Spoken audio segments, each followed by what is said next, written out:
नमस्कार, मैं प्रियंका आदि धनबाद रेजिस्टेंस से। आज हमारे साथ रीना मंडल जी हैं, जो कि बांग्ला भाषी उन्नयन समिति के वर्किंग प्रेसिडेंट है, जिनका नाम सिर्फ धनबाद में ही नहीं पूरे झारखंड में लिया जाता है। वे हमेशा बांग्ला भाषा के लिए आवाज उठाती आई हैं। आने वाले दिनों में ये बांग्ला भाषा के लिए कई ऐसे विरोध प्रदर्शन कर रही हैं ताकि बांग्ला भाषा को झारखंड के सारी सरकारी स्कूलों में जगह दी जाए। आइए जानते हैं उनसे। मैडम, सबसे पहले तो हमारे धनबाद रेजिस्टेंस में आपका स्वागत है। मैम, सबसे पहले बताइए कि यहाँ तक पहुंचने में आपको किन किन कठिनाइयों का सामना करना पड़ा। मैम, पहले तो आपको बहुत बहुत धन्यवाद। ये तो बहुत इम्पोर्टेंट सवाल है, क्योंकि जब से हम बांग्ला भाषा आंदोलन में आए हैं हमको काफी विरोध का सामना करना पड़ा। हमको लोग बहुत अभद्र टिप्पणी भी किए, तरह तरह का विरोध भी हमको किया, कि जिससे हम बांग्ला भाषा आंदोलन छोड़ दिए। यहाँ तक भी बोला गया कि ये तो पागल हो गई है, एनी टाइम बांग्ला बांग्ला करते रहती है। लेकिन हम किसी का कोई परवाह नहीं किए, क्योंकि हमको अपना मातृभाषा से प्यार है। और जितना हम स्टडी किए हैं उससे हमको पता चला है कि झारखंड का जो मेन भाषा, मुख्य भाषा बांग्ला ही है। और यहाँ के 90% बांग्ला भाषी 1932 खतियानधारी मूल निवासी है और उनका मातृभाषा बांग्ला है। अगर आप देखिएगा कि परसेंटेज के हिसाब से तो पूरे झारखंड में 42% बांग्ला भाषा भाषी निवास करते हैं और उन सब की मातृभाषा बांग्ला है। मैम, आपको क्या लगता है कि आप इतना प्रोटेस्ट वगैरह कर रही हैं, आए दिन आप रांची जाती हैं, विरोध प्रदर्शन करती है, धनबाद में भी आप आए दिन करते रहती हैं, विधानसभा चुनाव आने वाला है, तो आपको क्या लगता है ये मुद्दा को उठाया जाएगा आने वाले दिनों में? देखिए, हम लोग तो सभी पार्टी को एक मांग पत्र हम लोग सौंपे हैं, चाहे बीजेपी हो, कांग्रेस हो, चाहे जेएमएम हो। हम लोग अपना डिमांड भी रखे हैं कि जहां जहां बांग्ला भाषी बहुल क्षेत्र हैं वहां बांग्ला भाषी कैंडिडेट दिया जाए। और इधर जो हम लोग का 10 तारीख को जो विरोध प्रदर्शन महाधरना हुआ, जो हम लोग का 2 जिला में हुआ, एक तो हम लोग जमशेदपुर में हुआ और हम लोग का धनबाद में हुआ, एक ही बैनर में, झारखंड बांग्ला भाषी उन्नयन समिति के बैनर तले। तो हम लोग का मेन मकसद है बांग्ला को सही स्थान दिलाना, जो बिल्कुल विलुप्त हो गया है। हम लोग का जैसे बांग्ला भाषा पढ़ाई खत्म कर दी गई, बुक छपना बंद कर दिया गया, शिक्षक नियुक्ति नहीं हो रही है। जहां जहां पहले रेलवे स्टेशन में सिलापट में बांग्ला भाषा में लिखा हुआ होता था, वो षड्यंत्र की तरह उसको भी मिटा दिया गया। तो ये सब चीज हम लोग डिमांड रखे हैं। और ये जो विधानसभा चुनाव आने वाले हैं, क्योंकि अब हम लोग आश्वासन से नहीं चलेगा, हमें अब आश्वासन नहीं चाहिए, ठोस कार्रवाई चाहिए। क्योंकि हम लोग बहुत देख लिए हैं, पूरा राजनीतिक दल, राजनीतिक पार्टी सब हम लोग बांग्ला भाषी को एक वोट बैंक की तरह इस्तेमाल करते हैं। उन लोग को लगता है कि बांग्ला भाषी कहाँ जाएंगे, देंगे तो हम ही को। लेकिन अब ऐसा नहीं होगा। ये आने वाले विधानसभा चुनाव में अगर प्रत्याशी बांग्ला भाषी होगा, जो भी पार्टी का है, बांग्ला भाषा प्रत्याशी देंगे तो हम लोग सपोर्ट करेंगे, अन्यथा हम लोग वोट बहिष्कार करेंगे, नोटा में वोट देंगे, नहीं तो हम लोग अपना कैंडिडेट खुद उतारेंगे। बिल्कुल। मैम, आप इतना सारा प्रदर्शन की, तो कोई भी ऐसा एक भी मुद्दा हुआ जो पूरा हुआ सरकार के द्वारा? देखिए, सरकार के द्वारा मुद्दा ये पूरा हुआ कि बांग्ला भाषा लागू कर दिया गया। अच्छा। उन्होंने कहा कि बांग्ला भाषा की पढ़ाई फिर से चालू होगा। बार आपने बताया। हाँ, तो क्षेत्रीय भाषा, जनजातीय भाषा का सर्वे भी हुआ, स्कूल में भी सर्वे हुआ, हम लोग उसमें भेजे भी। पहल हो चुकी है। हाँ, जा भी चुका है। बहुत जगह शिक्षक का ये भी आ गया लिस्ट की इतना इस जिला में इतना शिक्षक नियुक्ति होगी, लेकिन अभी नियुक्ति की प्रक्रिया चालू नहीं हुई है, चालू रूप से अभी नहीं किया गया है। बुक्स छप रहा है कि नहीं ये भी अभी हम लोग को पता, लेकिन लेटर आया है माननीय मुख्यमंत्री के यहाँ से, क्योंकि हम सब जगह लेटर वहाँ दिए हैं, मांग पत्र सब जगह। रांची गए थे, प्रदर्शन भी किए हैं। हम लोग जब ये चंपई सोरेन जी मुख्यमंत्री थे तो उनको हम लोग लेटर भी दिए हैं, उनसे आभार भी व्यक्त किए हैं। जब बांग्ला भाषा लागू हुआ तो उनसे मिले भी है और शिष्टाचार भेंट करके उन्हें एक मांग पत्र सौंपे। उस टाइम तो वो हम लोग को ये क्लियर आश्वासन दिए कि हम तो बांग्ला भाषा जब चालू हो जाएगा तो सब धीरे धीरे अपने पटरी पे आ जाएंगे। लेकिन वो तो बोले, लेकिन अब वो नहीं है। अब माननीय मुख्यमंत्री जो अभी प्रेजेंट में है, हेमंत सोरेन जी, इनको देखना है कि ये कितना बांग्ला भाषा को सपोर्ट कर रहे हैं, क्योंकि इनके तरफ से अभी एक भी रिप्लाई या एक भी आंसर नहीं आया बांग्ला भाषी के लिए। हाँ, शिबू सोरेन जी ने स्टेटमेंट दिया है कि बांग्ला भाषी झारखंड के मूल निवासी है, और उन्होंने दुख भी व्यक्त किया कि पहले जो बांग्ला भाषा में लिखा हुआ था सिलापट रेलवे स्टेशन में, इनको मिटाया जाना एक दुर्भाग्यपूर्ण है। तो उन्होंने लेटर भी दिया है। मिटाया गया है। हाँ, मिटाया गया है, क्योंकि झारखंड को एक षड्यंत्र की तरह इस्तेमाल किया जा रहा है। यहाँ का 90% बोल रहे थे, 90% मूलवासी बांग्ला भाषी है, 1932 खतियानधारी, इसलिए बांग्ला को साइड किया जा रहा है कि बांग्ला भाषी ना आए।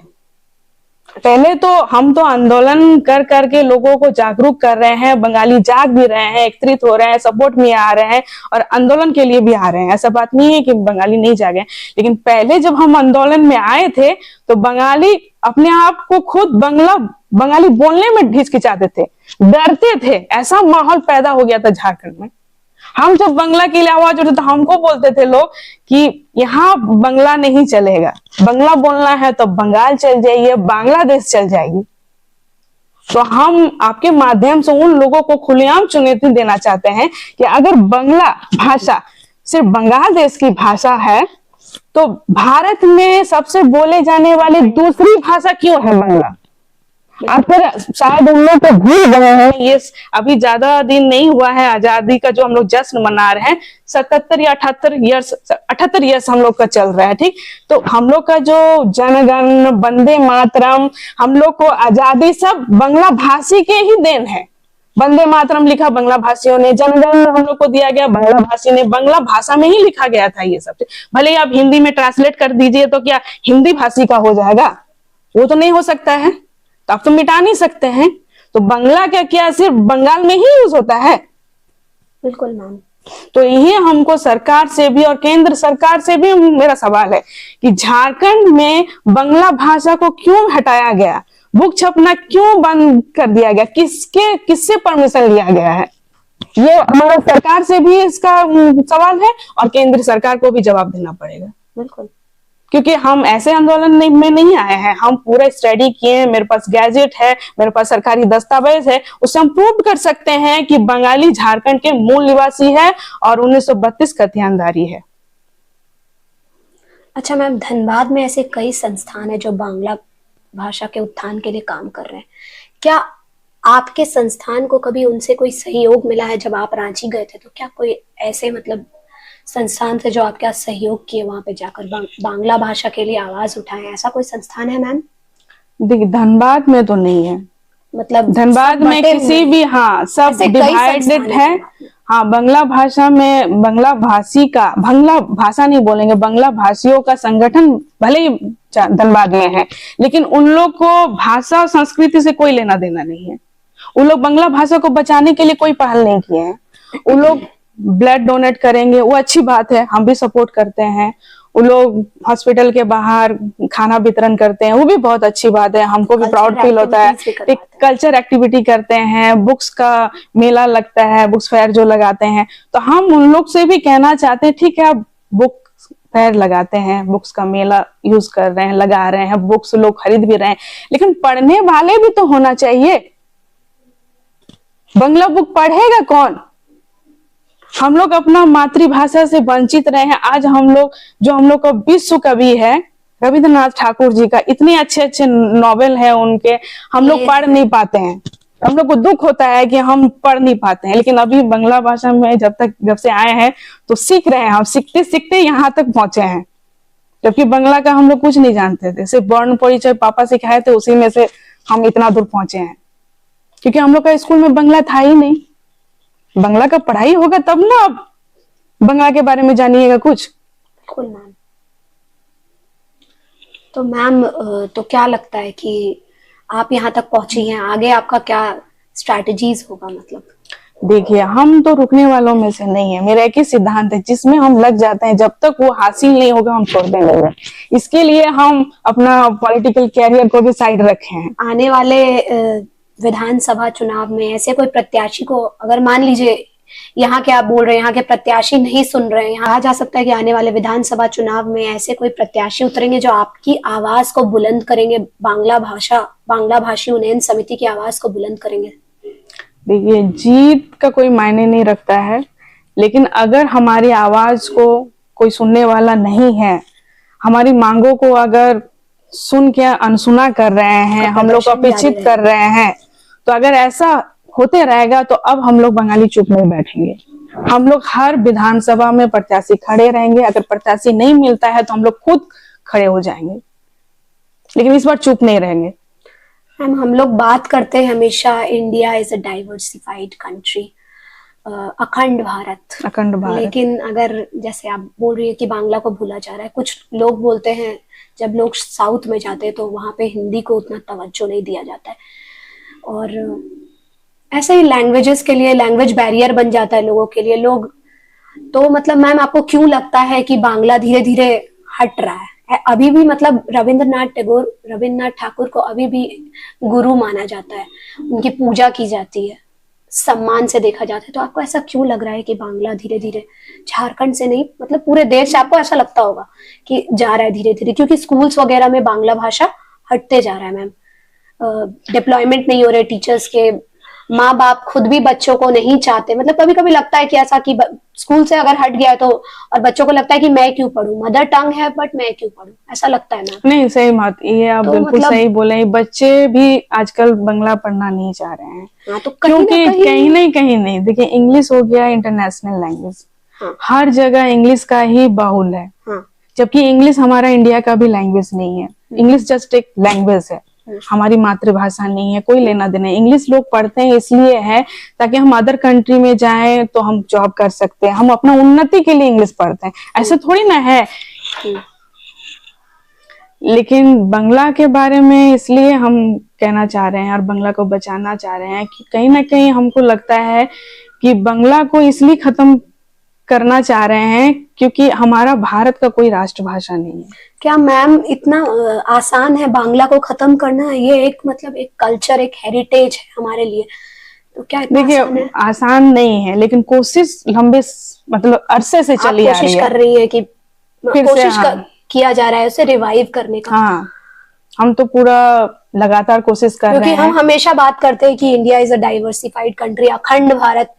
हमारे यहाँ बहुत सारे कल्चर है, इतने सारे कंट्रीज में इतने कल्चर को प्रिजर्व नहीं किया जाता। मतलब सबके अपने अपने कल्चर्स होते हैं, लेकिन इंडिया में काफी, भारत एक विविधताओं का देश है। इसमें भिन्न भिन्न संस्कृति है, भिन्न भिन्न भाषाएं हैं, भिन्न भिन्न भाषा। हमको सबको लेके चलना है। बिल्कुल मैम, ये नहीं कि आप एक भाषा एक संस्कृति पे कोई नहीं चल सकता।